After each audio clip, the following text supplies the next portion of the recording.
Video ini dibuat bukan bertujuan untuk membenarkan perilaku korupsi, namun untuk memberikan sedikit pengetahuan dan memahami apa yang menjadi faktor pendorong seseorang dapat melakukan korupsi.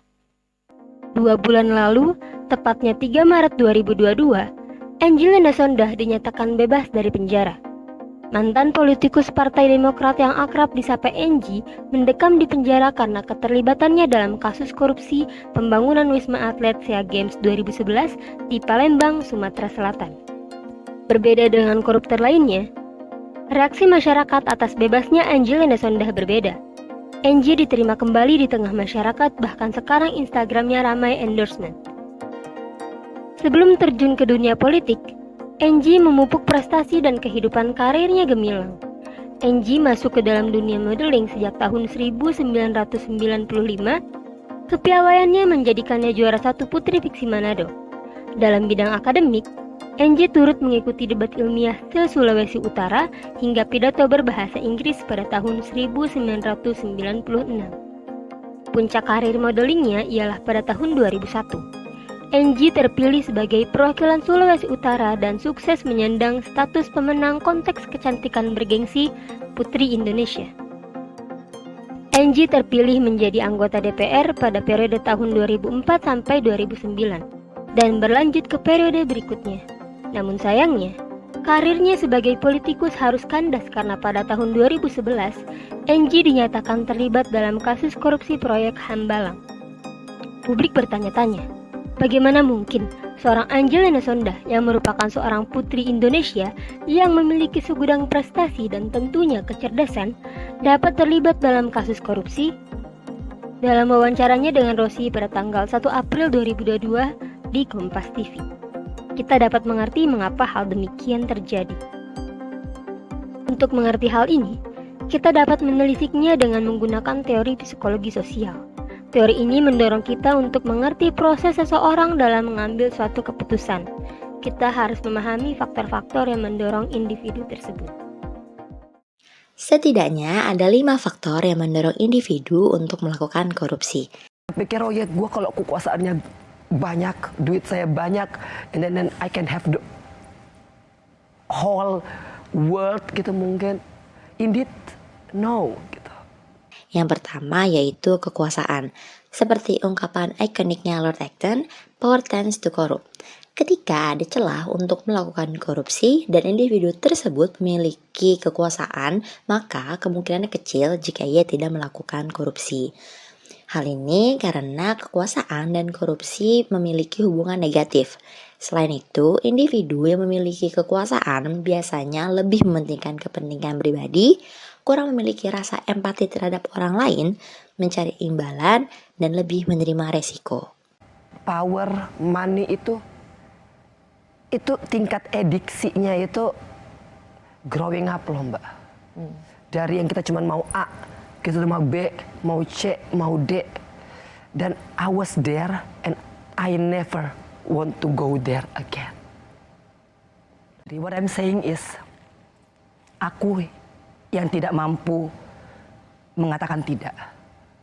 And then I have to pay for that. Sometimes emang kita harus berani untuk mengatakan, saya nggak mau, saya nggak bisa. Yang kedua yaitu keuntungan pribadi dan penguasaan diri. Individu akan rela melakukan hal curang untuk mendapatkan keuntungan pribadi, apalagi dengan individu yang memiliki power. Dalam Reckers dan Samuelson dikatakan bahwa individu yang memiliki kontrol diri yang kuat akan teguh dan tidak ingin bekerja sama dengan cara yang kotor. Mbak, nggak ada orang yang bisa korupsi sendiri. Saya ini siapa? Saya hanya orang yang datang dari Manado, masuk ke politik, gitu kan. Logically thinking nggak akan masuk akal. Yang ketiga yaitu takut kehilangan dan berani mengambil resiko. Berkompromi dengan pihak yang kotor adalah salah satu cara yang dilakukan individu untuk mempertahankan jabatannya di tengah lingkungan yang kotor. Nah, upaya mempertahankan tersebut termasuk usaha yang berani mengambil resiko dengan melakukan korupsi. talking about single fighter kan. Karena kan korupsi di mana-mana nggak mungkin single fighter. It links to everybody. Yang keempat yaitu rasionalisasi. Dalam suatu instansi, salah satu cara korupsi diterima adalah dengan menormalisasikannya seakan-akan hal tersebut bukanlah hal yang salah. Termasuk Anas Urbaningrum, karena waktu itu Enji adalah wakil sekjen. Bintang iklan dengan mengatakan, katakan tidak pada korupsi. Gelengkan kepala dan katakan Tidak. Tidak. abaikan rayuannya dan katakan Tidak. Tidak. tutup telinga dan katakan Tidak. Tidak. Partai Demokrat bersama SBY terus melawan korupsi tanpa pandang bulu. Bergabunglah bersama kami. Katakan tidak pada korupsi. Tapi toh Enji ada dalam pusaran mega korupsi Hambalang. Tidakkah itu memalukan? Yang terakhir yaitu emosi. Emosi mempengaruhi keputusan apa yang akan diambil oleh individu. Nah, salah satunya itu adalah perasaan. Adanya perasaan bersalah akan mengurangi kemungkinan individu untuk melakukan korupsi. I was a sinner. Aku pernah korupsi. Aku pernah memberikan anakku yang haram. Dan aku menyesalinya. Jadi kalau misalkan persepsi yang timbul, ada yang menganggap ini bukan tulus ataupun air mata apa, settingan mungkin, aku menghargai karena aku nggak meminta orang untuk percaya sama saya. Karena ada pepatah yang mengatakan, sekali lancung ke ujian, seumur hidup orang tidak percaya. Dan saya percaya itu. Sehingga saya tidak meminta orang untuk percaya kepada saya.